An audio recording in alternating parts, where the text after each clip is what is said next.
Vamos nessa, vamos ver se dessa vez agora vai. Ver se eu consigo aqui agora convidar a doutora Luciana a participar da live. Doutora, se estiver já aí online, pode mandar um convite também, por favor.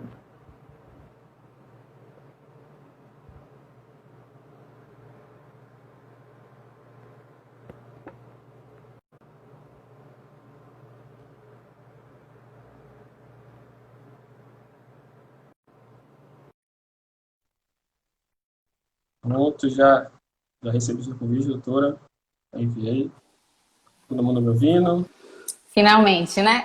Ah, pois é, finalmente. Não estava conseguindo naquela hora. Você mandou o convite, eu não estava conseguindo aceitar, enfim. Mas acho que agora deu tudo certo. Agora foi. Foi, tudo certo. Tá me ouvindo bem? Sim, Todo sim. mundo tá me Todo mundo, ouvindo todo mundo bem? ouvindo? Tudo bem? Prazer em receber aqui a doutora Boa Milena na noite, nossa live. Tiago. Boa Boa noite. noite, pessoal. Como Bom, vai? vamos lá. Doutora Luciana, tem que felicitar, se apresente. Vamos lá, gente. Bom, meu nome é Luciana, né? Como o colega Juarez já me apresentou. É, vou só trazer fazer uma retrospectiva, né, da nossa relação, né? O Dr. Juarez e eu fomos colegas de trabalho, né? Trabalhamos, dividimos a mesma sala, inclusive, Exatamente. né? E compartilhamos muito aprendizado, muitas dificuldades, né? E não estamos mais, né, no dia a dia, mas hoje temos esse espaço aqui onde a gente pode compartilhar nossas pesquisas, né, nosso aprendizado. E para mim é uma honra participar dessa live com ele, aprender também, né? E ser um momento que a gente possa falar um pouquinho de eleições, né? De licitações, que na verdade é o meu nicho, não é? Não é nem eleição, na verdade, mas licitações públicas, né? Mas como é um período que a gente fala muito de licitação, sobre a possibilidade ou não de licitar, né? Nesse período eleitoral, eu acho que é um momento oportuno, né? Para a gente dialogar e conversar mais um pouquinho, né? Embora seja um tema muito conhecido, muito batido, né? Muitas discussões nesse período giram em torno, mas nunca é demais, né? A gente reforçar as condutas vedadas nesse período eleitoral, porque eu acredito que ninguém aqui, nenhum gestor, né? Nenhum candidato, nenhum agente público, na verdade, quer incorrer nas condutas vedadas e sofrer todas as sanções que a nossa legislação ela prevê. Não é verdade? É, e, e assim, você falou assim, um tema muito batida, mas eu particularmente recebi muitas perguntas, né? O pessoal sempre perguntando, estamos no período eleitoral, existe aquelas condições vedadas do artigo 73, né, da Das Lei Geral das eleições. Eleições. E aí você perguntava, ainda pode licitar? A gente pode licitar até quando? A gente pode licitar tudo, não pode licitar nada, obra pode fazer. E Tá recentemente eu vendo? vi Que não, uma postagem sua também, né, falando sobre essa questão, de forma sim, interessante para que a gente possa debater aqui, falar também um pouco discutir com os mais. colegas. Os colegas que estiverem nos ouvindo, pode também ficar à vontade e mandar pergunta. Estaremos Hoje aqui à para responder. disposição. Se tiver algum problema também com o meu áudio, pode falar, porque eu sou nova, né, na questão de live. Eu improvisei aqui da forma que eu pude, né, e achei que ficasse bom para todos vocês. Então, vamos lá. Bora da Vamos Sheila. lá. Vamos começar assim, nosso arrazoado, né? Como eu falei, nunca é demais, de fato, a gente falar sobre condutas vedadas, né? Porque de fato existe a dúvida. E porque o remédio, né, para combater a conduta vedada, ele é bastante amargo. Os remédios, eles são amargos, né, na verdade, para o agente público que incorrer em uma daquelas condutas vedadas. Então, desde multa, né, que talvez seja uma penalidade mais branda, aqui, que todos aqueles que venham incorrer poderiam escolher, né, seria a multa, mas a gente tem, o agente pode responder por improbidade administrativa, não é verdade? Ele pode ficar inelegível, ele pode ter seu registro ou seu diploma cassado, enfim, são penalidades muito graves, principalmente para aquele que tem a carreira política, né? Com certeza o político ele não quer ficar inelegível por 8 anos. Então, durante o mandato, esse último ano de mandato, ele precisa ficar atento às condutas vedadas para que ele não venha incorrer em uma delas, né? A gente vai ver que a diferenciação, para ele incorrer ou não nelas, a linha ela é muito tênue e isso ele tem que ficar atento, ele tem que ter uma assessoria de fato que esteja atenta, né, a isso de modo a orientá-lo da melhor forma. E a primeira conduta, né, que não diz respeito propriamente à licitação, mas vai implicar em licitação, na verdade, né, que são as transferências voluntárias. Né? Então, nos 3 meses que antecedem as eleições, as transferências voluntárias elas estão proibidas, né? E acho que vale aqui a gente lembrar, né, que as transferências voluntárias elas se diferem das obrigatórias, né? Aquelas constitucionais que têm fundamento lá na Constituição, né? Que são aqueles repasses de FPM, de FPE, aqueles recursos que vão ser investidos, né, por determinação constitucional na educação, na saúde. Esse repasse ele vai ocorrer naturalmente, né, regularmente, porque é disso que um município, um estado, por exemplo, sobrevive. Né? Mas o que está vedado, né, pela Lei das Eleições, a 9.504 de 97, na verdade, são as transferências voluntárias, aqueles recursos que são objetos de convênio e de contratos de repasse. Então, esses recursos, né, que não foram transferidos ao município até 3 meses antes das eleições, né, que foi 15 de agosto, eles não podem mais ser repassados. A exceção, né, que a lei traz também em seu texto, é com relação às obras que já tenham sido iniciadas e faz sentido, desculpe, porque a gente não pode paralisar, né, uma obra sob pena de sucatear o imóvel, né, o bem público que está sendo construído ali, né? E uma outra possibilidade também é com relação à situação de urgência, situação de calamidade pública, né? Interessante que dentro das vedações a lei vai sempre trazer esse tipo de exceção, né? Que é exatamente com relação à urgência e calamidade pública. E, curiosamente, a gente está vivendo, né, esse momento de urgência, de calamidade por conta da pandemia. Então, a gente, agora, nesse momento, estamos revestidos, né, por essa zona de exceção. Nós estamos vivendo uma zona de exceção. Logicamente que vamos ter que, né, tomar todas as medidas cautelosas para não exceder, né, cometer excessos, porque, de fato, as transferências ou outro tipo de vedações, elas vão ser afastadas, né, se de fato forem, estiverem relacionadas ao enfrentamento da pandemia, a nossa situação de exceção, o nosso estado de exceção que vivemos hoje, né? Então, essa é a primeira vedação que a Lei das Eleições ela nos traz, como vedação, como relacionado à licitação, né? Uma outra vedação, na verdade, que a gente tem uma inviabilidade, inclusive fática, que é a contratação de shows também artísticos para inauguração de obras, né, nos 3 meses que antecedem as eleições, né? O que a gente vai perceber, na verdade, é que o legislador ele estabeleceu essas medidas com tentativa de equilibrar o pleito eleitoral, né? Todas as medidas, todas as condutas que foram estabelecidas como vedadas, elas têm esse único propósito, né? Estabelecer uma paridade de armas, de modo que o dinheiro público, né, daquele que está gestor, né, ele não venha se beneficiar ou beneficiar o candidato, o eleito, né, com o dinheiro público, com recursos públicos. Então, por isso esse tipo de vedação.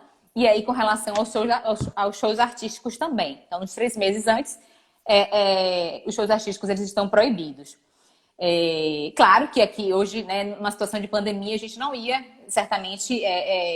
não teríamos, de qualquer forma. Não teríamos, certamente, shows artísticos, mas a gente lembra, né, que essa é uma vedação que já estava também prevista lá na Lei de Eleições, né? Muito antes da pandemia.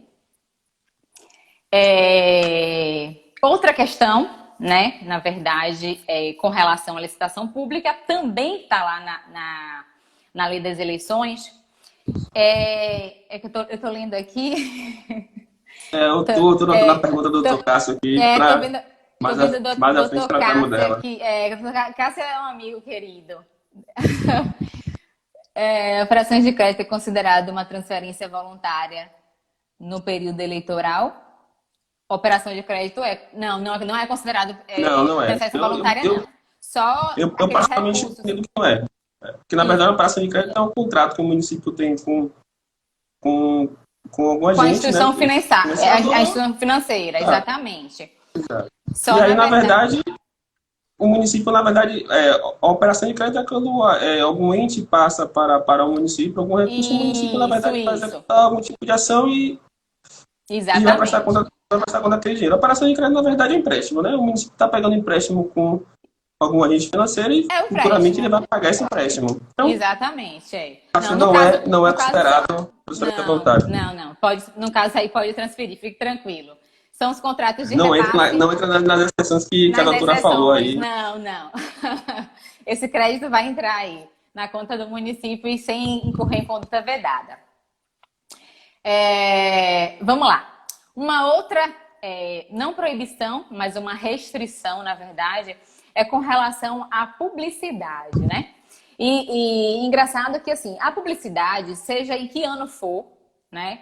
Ela gera problema, né? Então, as despesas com publicidade, elas são sempre consideradas irrazoáveis, né? Pelos tribunais de contas, são gastos excessivos, desnecessários, né? Muitas das vezes eu até compreendo que são gastos de fato desnecessários, mas eu compreendo também que a publicidade, né, que a gente hoje desenvolve, né, é uma publicidade profissional. A publicidade que chega, que informa de fato, né, não é aquela publicidade onde eu aloco uma informação, uma obra que foi feita pela administração num jornal que circula no município e que tem uma visibilidade bem limitada. Não, é a informação que de fato chega, né, à comunidade. Ela, de fato, é uma publicidade um pouco mais criativa e custosa, né? Por isso, muitas vezes, os gastos com publicidade, eles são um pouco elevados, né? Mas, claro que muitas das vezes são excessivos também. Mas aí, além da publicidade institucional, né? Mas não está ligada à licitação, mas nos 3 meses também estão proibidas a publicidade institucional, né? Que é algum programa que a administração ela tenha, né? Onde ela informe as ações, enfim. Tem uma restrição de valor com relação a essas contratações de serviços de publicidade, né? E que está também na lei de eleições, né? Na 9.504. E o que o legislador fala? Que no primeiro semestre dos anos das eleições, eu não posso gastar mais do que a média de gastos do primeiro semestre dos 3 últimos anos que antecedem as eleições. Então, para fazer uma conta que é bastante simples, né? Porque advogado não sabe fazer conta, isso, né, é óbvio. A não ser você, né, Dr. Joris, que é contador também. Mas, enfim, significa que se eu gastei 10 mil, né, em cada ano eleitoral que antecedeu o ano das eleições, quer dizer que minha média é 10 mil reais. Então, no primeiro semestre do ano da eleição, no caso de 2020 agora, o máximo que eu posso gastar com publicidade é 10 mil reais. Joia? Essa é uma previsão que está na lei das eleições. Ocorre que a emenda constitucional número 107, né, que alterou o período da data das eleições, ela trouxe uma pequena alteração também, né?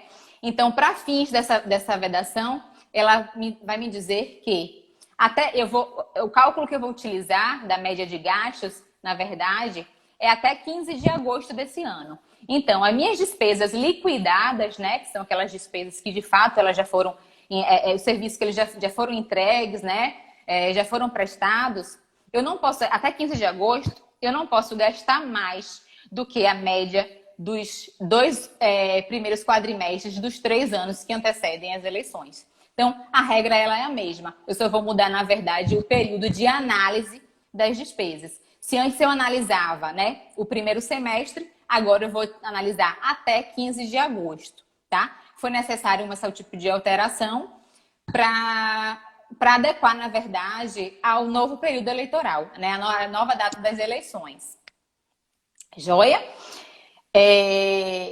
Lembrando, gente, que essas situações, né, que eu falei, transferências involuntárias, né, falei de proibição de contratação de shows artísticos para realização de inauguração, né, falei agora do limite de gasto com publicidade, todas elas estão inscritas, estão arroladas no artigo 73, lá, da Lei das Eleições, tá? Na Lei Geral das Eleições.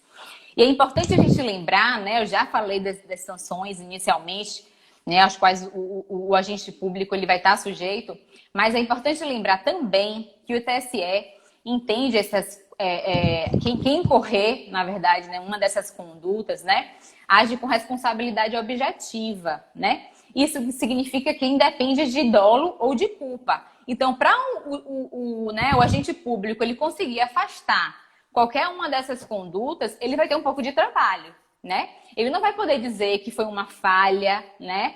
Que foi um equívoco, né? Porque isso aí a gente está no campo da culpa do gestor, ou que ele não quis, né? Cometer aquele tipo de irregularidade, não. A presunção aí... Alegar desconhecimento, até como eu já ouvi também. Desconhecimento também. Exatamente. Isso ele não pode, né? O TSE, ele entende que a responsabilidade, no caso, ela é objetiva. Então, para ele afastar, né? Então, seria um caso fortuito, força maior, que eu acho difícil de quando a gente vai para o campo da prova, né? Para comprovar essas situações, elas são muito realmente difíceis. Vai demandar um trabalho árduo aí, né? De quem for assessorar, o agente público que incorreu numa dessas condutas.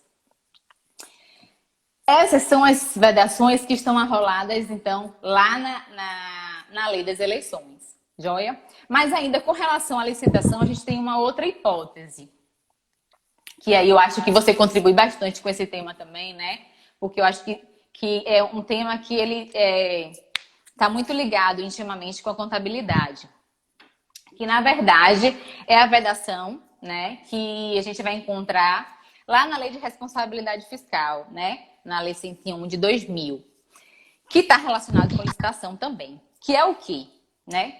Que é o gestor, né, nos 2 últimos quadrimestres do seu mandato, então a partir de maio, ele está proibido de contrair obrigação de despesa que não seja, né, não consiga pagar dentro do próprio exercício, né, ou que ele não deixe disponibilidade de caixa, né. E acho que 2 aspectos aí saltam dessa proibição do artigo 42. O primeiro aspecto é contrair obrigação de despesa, né, o que é contrair obrigação de despesa. E interessante que a gente ficava muito refém, né, da limitação do que seria contrair a obrigação de despesa, né? E muito se chamou disso de contabilidade criativa, não é verdade? Porque a contabilidade, na verdade, que ia esclarecer para a gente, né, que ia definir dentro daquele caminho que a despesa percorre, né? Desde o nascimento até o seu fim, né, com o pagamento, né, o que, na verdade, ali é considerado contrair despesa, né? A partir de que momento eu posso considerar que a despesa ela foi contraída pelo gestor? Esse é um aspecto, né? E o segundo aspecto é a disponibilidade de caixa. Quanto a contrair despesa, como eu falei, a gente ficava sempre num terreno movediço, né? Contrair despesa, então, é assinar o contrato, né? É o empenho da despesa com a reserva orçamentária, né? Não exige a liquidação. Em que momento eu posso dizer que a despesa ela realmente está contraída, né? Ela foi contraída. E muitos gestores foram salvos, né? Com a definição, com a escolha de uma ou outra corrente, aí outros não tiveram a mesma sorte, né? A verdade é que a Lei 4.320, que trata do direito financeiro, né? Ela considera o empenho, né, como despesa contraída, a partir do momento do empenho. Mas é um terreno movediço, porque vai depender muito da compreensão, do entendimento, da fiscalização. O Tribunal de Contas do Estado do Espírito Santo, por exemplo, ele regulamentou, né? Regulamentou. Era um tema tão debatido, um tema que ele se modificava de acordo com o conselheiro, né, que analisava o processo, que o Tribunal de Contas do Estado do Espírito Santo regulamentou para dizer, olha, não, a despesa ela é contraída a partir do momento da assinatura do seu contrato, ou do objeto que a substitua, né? Que aí pode ser uma ordem de serviço, ordem de fornecimento, nota de empenho, ou o empenho na falta desses. Né? Então, o gestor que apenas dizia, não assinei o contrato, não empenhei, apenas assinei o contrato, né? Ele ia cometer, com certeza, se ele excedesse, né, a disponibilidade de caixa dele, ainda que sem empenho, ele iria responder pelo crime de responsabilidade fiscal, por infringir o artigo 42. Existe muita celeuma aí na discussão sobre o famigerado artigo 42, né, da lei de responsabilidade fiscal. E, embora alguns entendam que a despesa contraída seria no momento a partir do empenho, né, que seria quando o município emite a ordem do serviço, né, o Sim. credor poder prestar o serviço, ou então fazer a obra, o que seja. E alguns entendem que, na verdade, seria no momento já da liquidação, porque na liquidação da despesa que efetivamente é que o serviço foi pré-prestado, né? E aí fica o que se chamou de contabilidade criativa, que Criativa. muitos municípios empenhavam a despesa e se até o final do ano ela não fosse liquidada, ou se não fosse prestado, cancelaria aquela despesa, né? E aí aquele valor não entraria não entraria no cálculo do artigo 42. Sim. Os tribunais de contas do país, cada um tem o seu posicionamento. O nosso aqui entende que a partir do empenho mesmo, a despesa já considera-se contraída. E aí o gestor tem que tomar todo esse cuidado, né? Agora, principalmente agora no final do ano, temos a questão dos recursos que vem para a Covid, porque a Lei Complementar 173 diz que os recursos, as despesas que forem empenhadas especificamente para a Covid, elas não entrarão no cálculo do artigo 42, e aí fica nessa celema, né? Assim, é um imbróglio, né? E aí, como você falou, vai muito do ponto de vista de cada tribunal, inclusive também de cada conselheiro, né? Aqui mesmo no Exatamente. Tribunal de Contas, os conselheiros alguns têm algum entendimento um pouco mais flexível, outros são extremamente legalistas e são mais rígidos com essa questão do artigo 42. Eu acho que a gente tem que estabelecer um campo de segurança, né? Então, é muito melhor você pecar pelo excesso, né? Você se É, resguardar quanto a este eu também momento recomendo. né? E considerar, eu acho, que a despesa é contraída desde a assinatura do instrumento, na verdade, que lhe deu causa, né? Seja um contrato, uma ordem de fornecimento. Porque naquele momento ali, você está fazendo a reserva e você está dizendo, na verdade, que você quer, né? Aquela despesa. Está manifestando o seu desejo. Embora ela não esteja, né, sendo executada ainda, não tenha sido entregue ainda, existe uma manifestação sua, né? Um desejo seu de contrair aquela despesa e, e por isso eu prefiro, na verdade, quando, né, na hipótese de orientar, pecar de fato pelo excesso. É, Com relação só ao gasto de publicidade, gente, que eu falei, né, sobre o limite que a lei das eleições ela fixa, né, e que a emenda constitucional 107 reformulou, eu só quero lembrar que, como eu já falei, a gente está no estado de exceção, né, a publicidade que for realizada, na verdade, para informar a população, porque o gestor, né, principalmente nesse período, ele precisa comunicar, né, com a sua população, com o povo, precisa informar melhor sobre a pandemia, sobre o andamento, né? É uma questão de segurança, de saúde pública. Então, nesse sentido, né, aquele limite, ele pode ser cedido, tá? Mas é como eu falei, muita cautela, né? Então, se vai precisar, né, extrapolar aquele limite, né, o que a emenda constitucional estabeleceu, né? A justiça eleitoral tem que ser informada, né? E ela tem que avalizar, na verdade, aquela despesa para que você não vá responder lá, né, como conduta vedada, né? Então, é um ano melindroso, né? Digamos assim. Estamos um ano diferenciado esse ano, né? Esse ano é um ano extremamente diferenciado, nós nunca passamos por isso. E aí, nós temos todas essas restrições, né, Isso, eleitorais, dúvidas a e respeito. em tempo de pandemia, aí com várias mudanças legislativas também a respeito. Então, aí várias palavras de doutora Luciana. Todo o cuidado, toda a cautela é muito bem recomendado quando você vai tomar qualquer postura ou então qualquer tipo de atitude. Eu tenho uma pergunta aqui, doutora, que chegou. Ao prefeito é permitido ir à inauguração de obra, só participar, sem necessariamente inaugurar?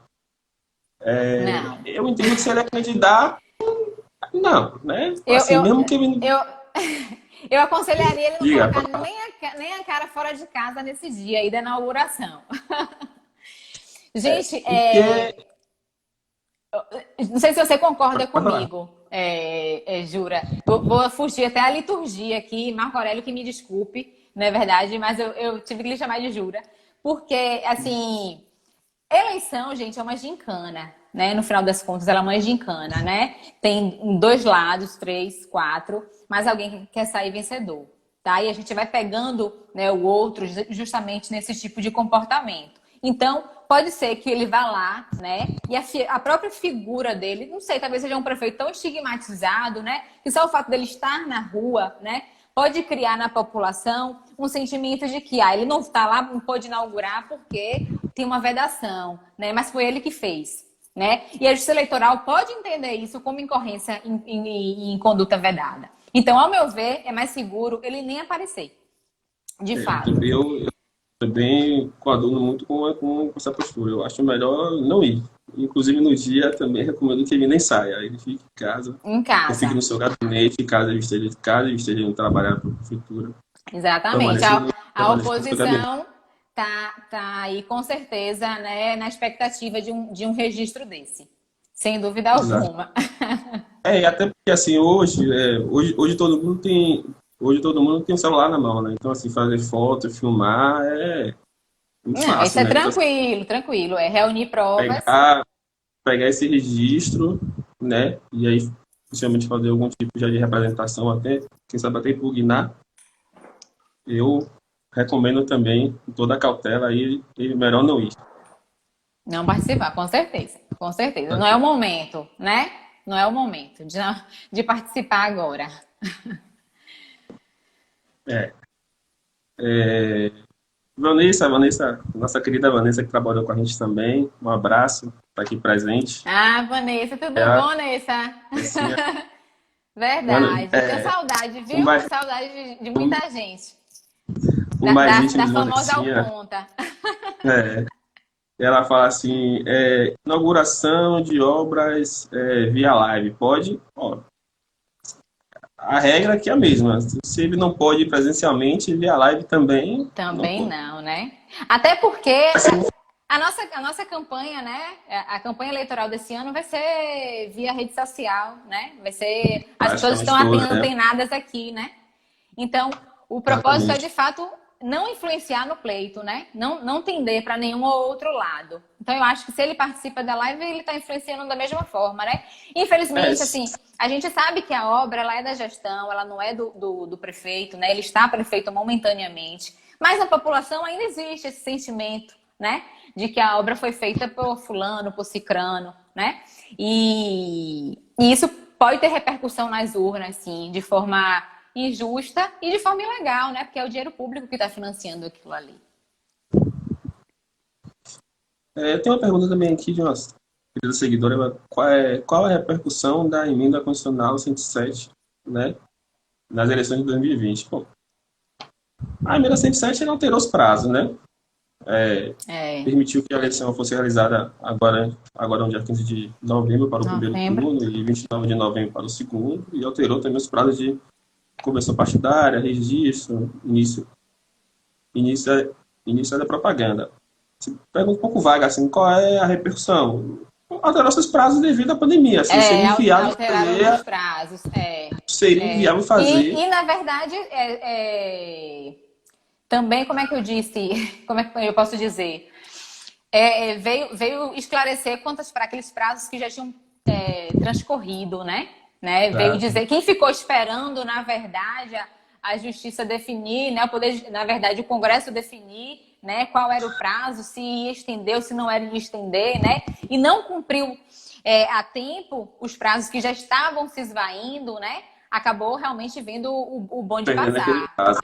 Perdeu o prazo, exatamente, porque a emenda constitucional vem dizer que aqueles prazos eles estão preclusos, na verdade, eles não vão ser retomados, né? Só alterou de verdade as datas daqueles que ainda estavam a Os vencer. prazos que eles iriam acontecer, tipo, Aí o prazo de acontecer. descompatibilidade do simples servidor, né, que são aqueles 13 meses antes da eleição, e esse ainda acho que, na verdade, o único prazo de descompatibilização, por exemplo, que permaneceu foi do simples servidor, né, que acabou por concedendo a ele ainda a possibilidade de pedir a desincompatibilização dos 3 meses que Foi, né? antecedem.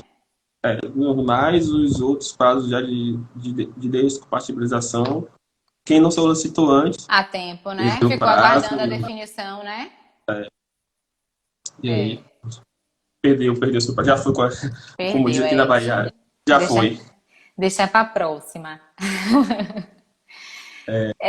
Alguém falou Danilo, né? A emenda também acresceu a seção na publicidade institucional. Acresceu sim. Tanto com relação à restrição de valor, né, quanto à própria publicidade institucional. A gente só fez essa ressalva que tem que estar ligado à questão do enfrentamento da pandemia, né? Tudo isso vai ser matéria de prova, né? Publicidade institucional tem que ser relacionado à pandemia, né? A Todas as pandemia. demais ainda, a partir desde agora, dia 15 de agosto, Verdade. ela já ficou vedada, salvo de enfrentamento à Covid, porque a população tem que ser informada também das ações que o município vai estar realizando para o Da enfrentamento da Covid. pandemia. Da Covid. Verdade. Bom, eu falei, a gente, né, acabou dialogando sobre essa questão do momento onde a despesa ela é contraída, né? E aí a gente, né, chegou à conclusão que muita cautela, né, quanto de fato a esse momento. Então, lá a partir de maio, muito cuidado com o que vai ser né, adquirido, contratado, porque tem que ter previsibilidade orçamentária, tá? Para pagamento até o final do exercício ou disponibilidade de caixa. E o problema, outro aspecto, na verdade, que a gente queria tratar, né? A gente deve tratar, é sobre essa disponibilidade de caixa. E aí, acredito que o Tribunal de Contas dos Municípios da Bahia é bem rigoroso nesse sentido. Né, Sim, Jura? Talvez você bastante. pode até confirmar e falar até melhor sobre o assunto, porque crédito não é disponibilidade de caixa, né? Disponibilidade de caixa é dinheiro em caixa mesmo, né? Então, se você contrair uma despesa, né, porque você sabia, porque a administração pública ela trabalha com orçamento, com previsão orçamentária, porque você sabia que você ia receber, né, um crédito que foi recolhido, né, pela União em dezembro, por exemplo, né, mas que só vai entrar no seu caixa dia 1º de janeiro do ano seguinte, aquilo não é disponibilidade de caixa, né? Eu acredito que é assim que pensa o tribunal. Então, se lá em dezembro eu estou na expectativa, ó, ele vai entrar R$ 100.000 aqui na conta, mas esse dinheiro ele entrou apenas em 1º de janeiro de 2021, ele pertence a 2021, né? Não pertence a 2020 e você não tem disponível em caixa aqueles R$ 100.000. E aí, Fora as retenções, né, Jura? Tem as retenções, né? essa questão do recurso que, em tese, seria de 2020, mas só entra em caixa em 2021, o tribunal adota aquela ideia da competência mesmo da Receita de quando ela entra, né? É quando ela Assim, entra. já se tentou por várias vezes aqui o município tentar reconhecer essa receita como se fosse dezembro de De 2020 2020. e quando o tribunal foi consultar o extrato bancário, aquela receita não existia e ela foi glosada e é um abraço, né? Então, ficar atento também porque essa questão, tanto quando você fala para contrair despesa, quanto você fala para o reconhecimento da receita, o ideal é você ter a cautela de você realmente reconhecer o fato quando ele aconteceu. Se a despesa realmente aconteceu entre maio de agora de 2020 e dezembro, reconheça a despesa e se a receita efetivamente só entrou em 2021, o ideal é 2021. você se adequar a fato. Porque também não adianta você tentar manipular e aí depois o tribunal vai usar aquela despesa e o gestor vai acabar Ela tá sendo respondendo. surpreendido, porque ele em tese acreditava que não teria nenhum equívoco, e aí, quando chega no julgamento das contas, ele é surpreendido com essa má notícia, Surpreendido, dizendo que não, exatamente. Que pode implicar, dizendo que né, em não penalidade, havia. rejeição de contas, né, e Exatamente, simplesmente, exatamente, na verdade, por ter feito essa maquiagem, né, exatamente. de forma Então, até... todo cuidado também nessa área é pouco, né? Assim, não dá que se atente Sim, realmente aos... Sim, exatamente, exatamente. Sobre a questão ainda da culpabilidade, né? A gente falou lá, lembrou lá que nas condutas vedadas, né, o Tribunal a Justiça Eleitoral entende que a responsabilidade ela é objetiva, independe de dolo ou de culpa, né? Agora, aqui, já no artigo 42 da Lei de Responsabilidade Fiscal, há um abrandamento, né? Porque aí se exige-se o dolo. Admite-se até o dolo eventual, né? Mas o dolo ele pode ser aferido como? Porque a gente sabe que mês a mês o tribunal ele vai alertando, né? Vai situando a administração de como é que ela está, né? A situação que ela se encontra naquele momento. Então, se ela continuar, né, reincidente, contraindo despesas, né, ainda sabendo que o limite, que o gasto dela está excessivo, ali com certeza ele vai considerar como um dolo eventual, né? Porque assumir o risco de contrair aquela despesa sem condições de pagá-la, né? Ou sem deixar disponibilidade de caixa. Eu acho que para o tribunal é muito fácil comprovar isso, né? Por parte do Eu digo mais gestor. assim, e eu digo mais, doutora, aqui no nosso tribunal, todo ano, apesar do artigo 42 efetivamente só ser apurado para saber se houve irregularidade ou não no último mandato do gestor, a cada ano que o tribunal analisa as contas, ou seja, nos 3 primeiros anos, ele já vem alertando. O município está com sua está com suficiência de caixa para pagar suas dívidas. Então, ano a ano, ele sempre vem alertando e coloca lá uma ressalva, né? Só vai ser aferido no último mandato do gestor, mas ele já sempre já dá aquele alerta. O município já vai Isso. alertando. Exatamente, situando Interessante, ele. interessante. Já ficar atento que os contadores e para as contabilidades é interessante já, inclusive, começar a fazer essa apuração desde já, que é para quando chegar no encerramento do exercício em dezembro, já saber efetivamente se o município terá ou não condições de arcar De com gastar. suas dívidas.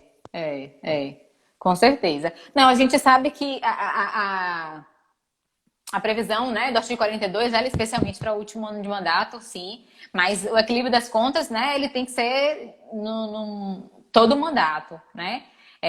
Isso é basilado do direito financeiro, né? Então, a administração pública, ela não pode, né, não deve andar com suas contas desequilibradas, né? Parece meio óbvio, né? Mas a gente precisa sempre que lembrar. Assim como ninguém deve, né? A administração pública muito menos. É, Bom, esse artigo 42 é sempre bom falar porque, embora todos saibam, pelo menos no 2016, que foi o último ano do mandato dos prefeitos, né? sim. Que saíram, posso dizer que asseguradamente 85% ou 95% das contas que foram rejeitadas no âmbito do tribunal foram pelo artigo 42. Se não, o artigo 42 pela despesa De com o pessoal pessoal. também. É. Então, nunca, por mais que todos saibam, por mais que todo mundo comente, mas é sempre bom fazer esse alerta. Sim, sim, com certeza. Então, esses acho que são os dois aspectos do artigo 42, né? Que, embora tenha discussão, a gente tentou estabelecer um parâmetro mais seguro, né? Para que o gestor ele não venha a incorrer. Mas o que não está incluso, né, nessas despesas? Né? O que não entra nessa conta aí? E algumas despesas elas não entram, né? Não entram porque, ok, a administração ela não vai poder contrair, né, despesa que ela não possa quitar ou que ela não tem disponibilidade. Mas existem algumas despesas que elas precisam ser contínuas, né, e mantidas para o exercício seguinte, né? Ou porque são despesas que alimentam propriamente a máquina administrativa, então você calcule, né, que você precisa manter combustível, medicamento, né, fornecer medicamento para o hospital, um transporte de doentes, né, alguém para fazer hemodiálise na capital do estado. Então, são serviços que eles vão exceder o exercício, né, eles vão ultrapassar o exercício. Né, e eu E não não pode posso... ser interrompido. E não podem ser interrompidos, exatamente. Né? Então, é razoável que essas despesas entram na conta do ano seguinte, né? Quando elas forem realmente realizadas, liquidadas. São as despesas de manutenção da máquina mesmo. Né? Há aquelas despesas também que estão previstas no plano, os projetos, né, que estão inclusos no plano plurianual. que são projetos que foram feitos realmente para durar, né, mais tempo além do exercício. Então essas aí, né, são despesas que não vão entrar naquele cálculo, não vão onerar, na verdade, sua disponibilidade de caixa, tá? Mas claro que isso é feito, a análise é feita casuisticamente, né? A gente traz aqui apenas faz uma análise apenas hipotética, mas o que vai entrar, o que não vai entrar, casuisticamente, que deve ser melhor analisado. E o que não entra, né, também, que a gente precisa lembrar, falar um pouco, são sobre as licitações, na verdade, regidas pelo sistema registro de preço, né, que quase todas, né, todos os pregões que a gente realiza hoje, né, seguem a sistemática registro de preço, que na verdade é uma promessa de compra da administração, né, uma promessa se ela quiser comprar, na verdade, né, então se a necessidade surgir, ela vai comprar com aquele fornecedor, né, que o prestador de serviço que registrou o preço, né? Lembrando que o registro de preço, ela não é uma modalidade licitatória, né? Ela é apenas uma sistemática prevista na Lei 8.666, né? E é aplicável também ao pregão, para contratação de objetos que possam ser, né, replicados, né? Um medicamento ele pode ser replicado, eu posso comprar tantos quantos eu quiser, tá? Então, no sistema registro de preço, né, no caso do pregão ou a concorrência, que são as modalidades que comportam o sistema registro de preço, desses processos administrativos, né, desses certames, eles não decorrem um contrato, né? E lá aí a gente volta de novo, onde é o momento onde a despesa foi contraída, né?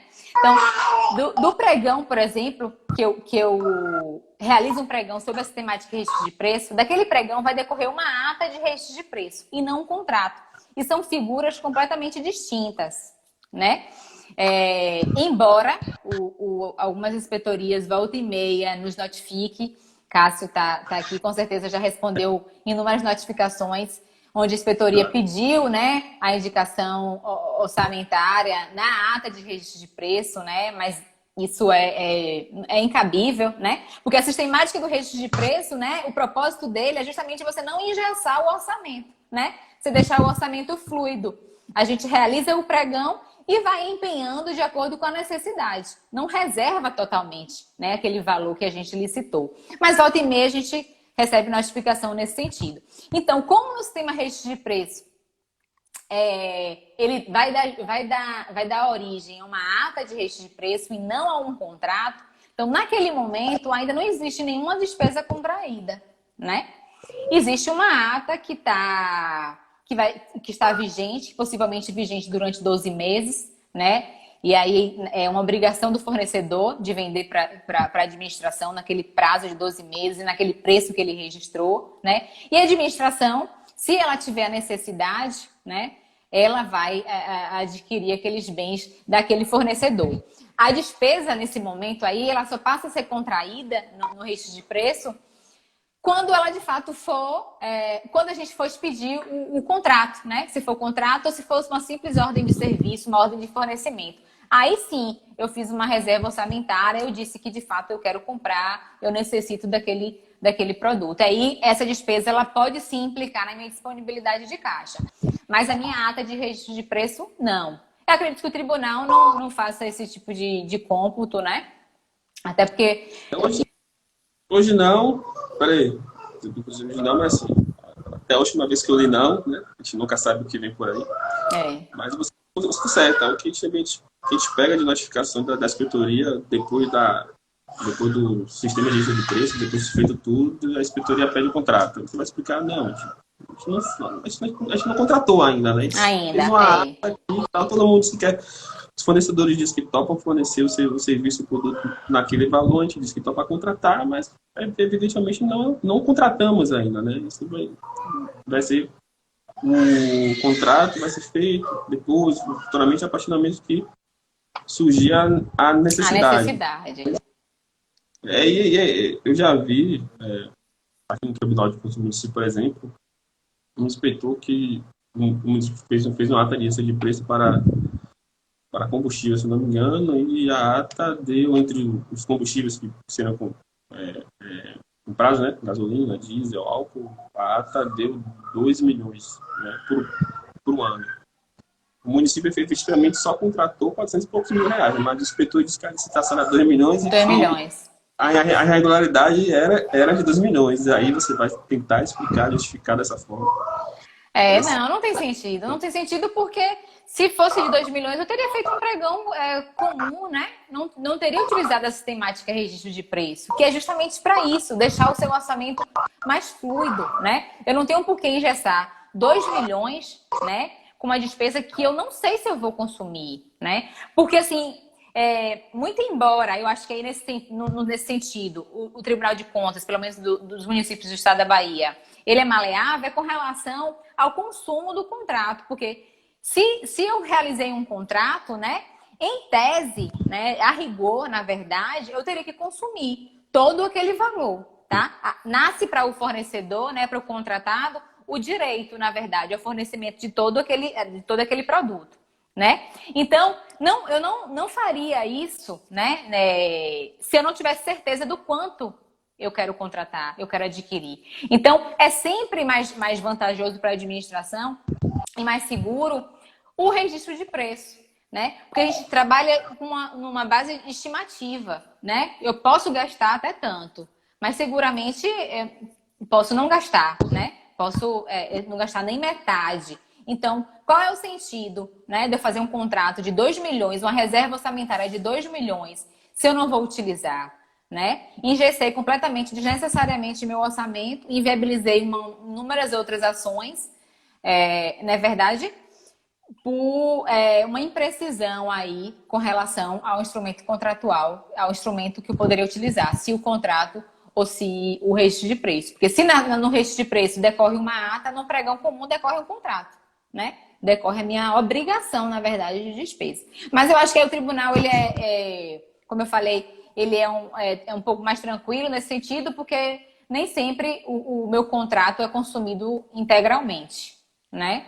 E os fornecedores também não demandam quanto a isso, não questionam, na verdade, quanto a isso, né? Até, na verdade, eles até entendem. Às vezes o município contrata para um determinado valor ou então uma determinada quantidade e aí, entende, quando chega no final do ano não foi preciso aquele, né, a gente consumir todo aquele valor do contrato. Então, tanto o tribunal quanto os fornecedores até entendem isso. Acho que compreendem, sim. Mas é isso que eu falo. Aí, se a gente age dessa forma, pensa dessa forma, né? Mas isso aí é só tudo em tese, aí a gente não consegue estabelecer parâmetros distintivos muito claros entre o contrato e a ata de registro de preço, né? Eu faço um pregão na sistemática registro de preço, né? Justamente porque eu não sei ao certo quanto eu vou comprar, né? Eu não sei quanto eu necessito. E aí, imediatamente após aquela ata de registro de preço, eu assino um contrato praticamente do mesmo valor. Então, não tem sentido, né? Você utilizar o sistema se você vai onerá-lo completamente firmando um contrato, né? Então, é muito mais razoável, né? E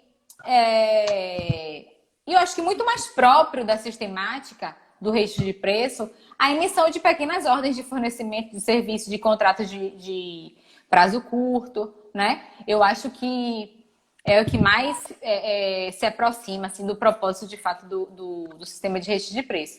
Mas, enfim, o que eu, na verdade, quis dizer é que se a despesa, né? Se a licitação ela for realizada sob a sistemática de registro de preço, aquele valor ali não vai ser contabilizado como... não vai entrar na minha conta para efeito de disponibilidade de caixa, né? Eu posso ficar, de fato, tranquila quanto a isso, que pelo menos quanto aquilo ali, não vou ter débito.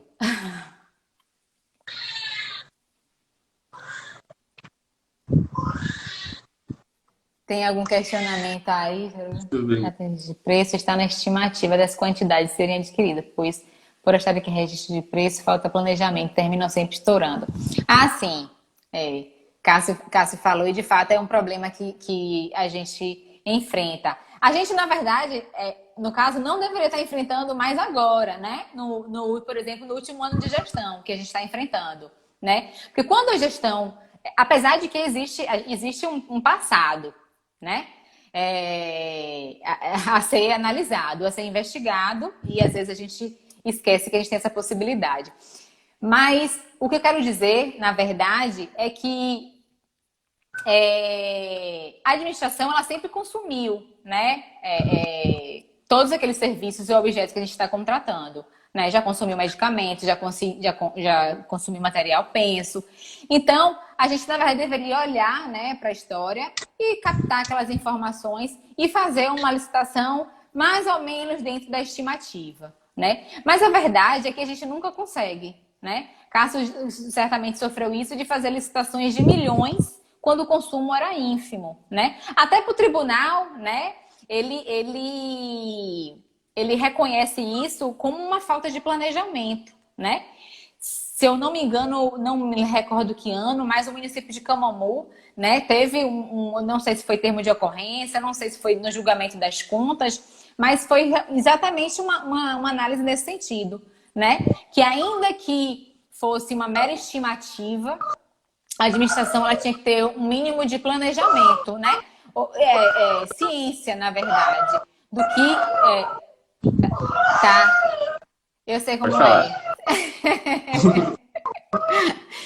Então, por mais que seja uma estimativa, o registro de preço, né? A gente tem que ter uma média, uma base assim bem próxima do que de fato a gente vai consumir. Né? Não é porque uma simples estimativa que eu não vou planejar de forma correta, que eu não vou estimar da forma correta.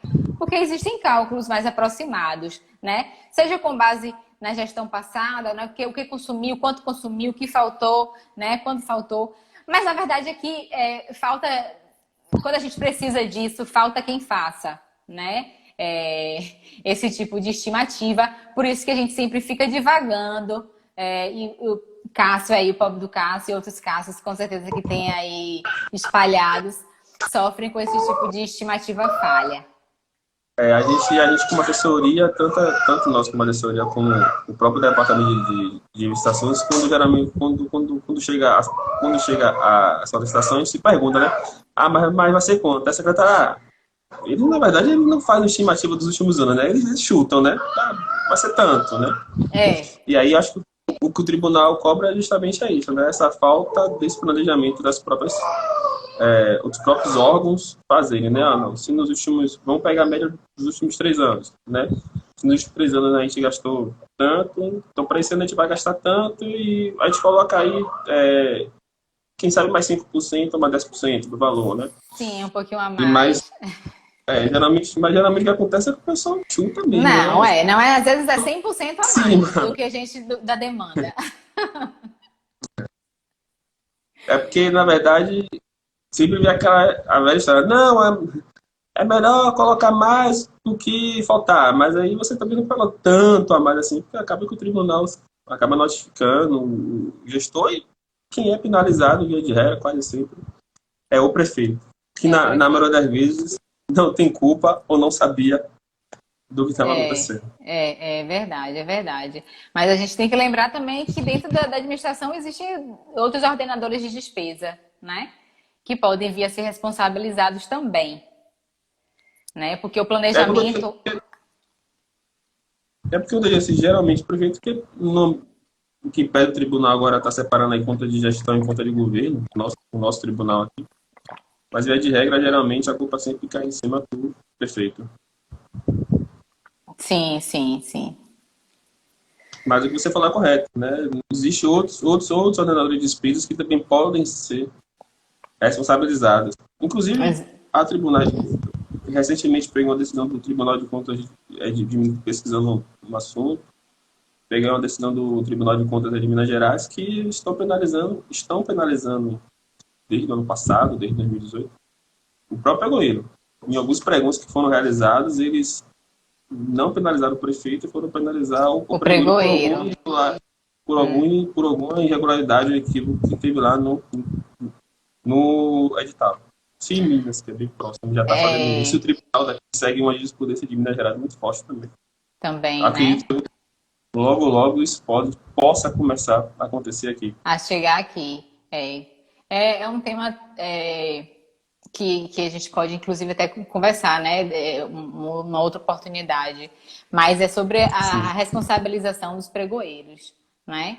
São as figuras que, pelo menos, eu estou muito mais próxima, né? Mas porque é uma atividade bem complicada e pouco valorizada, ao meu ver, né? Porque a responsabilidade do pregoeiro, ela é uma responsabilidade direta, né? E ele de fato, ele assume uma visão global do processo que às vezes ele não tem, né?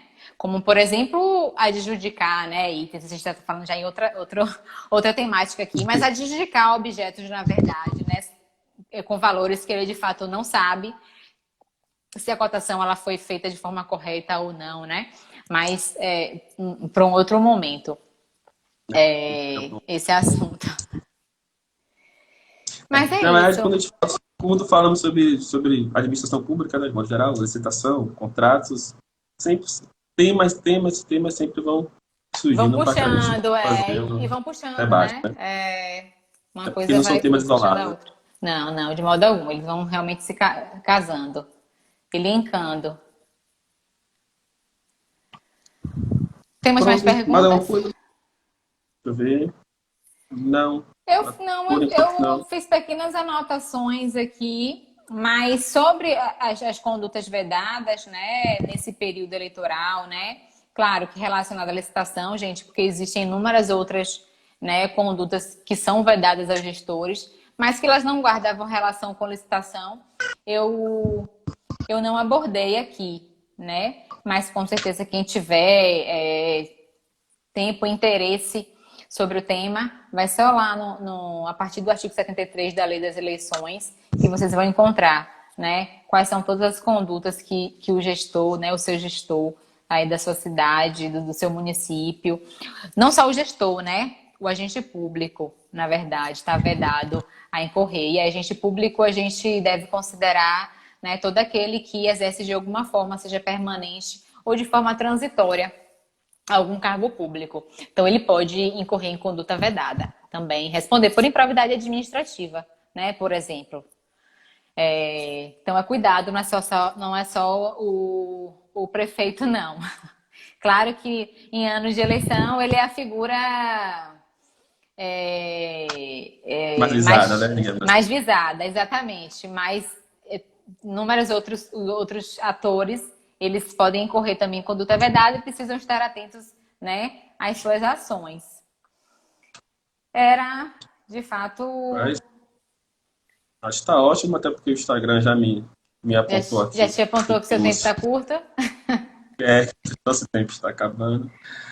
Bom, para finalizar, queria novamente agradecer a presença de todos, a presença da doutora Luciana. Sigam lá, tem que licitar. Dicas importantes aí para quem gosta de licitação, trabalha com licitação, ou quer trabalhar também com licitação. Sigam a doutora Luciana lá no perfil tem que licitar. E Lu, suas considerações finais.